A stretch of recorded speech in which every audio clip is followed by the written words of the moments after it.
మీ అమ్మాయి పేరు మీద ఆస్తి ఎంత ఉంది? నా కూతురు పేరు మీద 50 సవర్ల బంగారం ఉంది. ఈ పెళ్లి నాకు ఓకే. మామయ్య గారు టిఫిన్ చేయండి. అయ్యో నీకెందుకు బాబు, అమ్మాయి తెస్తుంది కదా. మామయ్య పాలు తాగండి. నా అల్లుడు ఎంత మంచివాడో.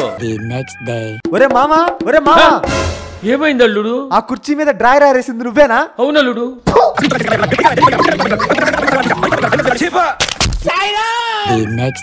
మామయ్య జ్యూస్ తీసుకోండి మామయ్య. ఓ సంతేనా? మా మామయ్య బంగారం. నాకు అర్థం కాలేదు సార్. అమ్మా హరిత, ఏంటి నాన్న? అల్లుడికి ఏమైందమ్మా? ఒక రోజు ప్రేమగా పిలుస్తాడు, ఇంకో రోజు పిచ్చి కుక్కలా కరుస్తాడు. నన్ను కూడా అంతే నాన్న. ఏమైందమ్మా? మీరు పెళ్లికి ముందు మన ఆస్తి గురించి ఏమని చెప్పారు? నా కూతురు పేరు మీద 50 సవర్ల బంగారం ఉంది. మనకున్నదే కదమ్మా చెప్పాను. మొన్న బంగారం ధరలు పెరిగాయా తగ్గాయా? పెరిగాయి. మరి నిన్న తగ్గాయని విన్నా. బంగారం ధర పెరిగితే ప్రేమగా పలకరిస్తున్నాడు, తగ్గితే కుక్కలా కరుస్తున్నాడు నాన్న. సొంత ఇల్లు లేదు తెలుసా ఆడపిల్లలకి.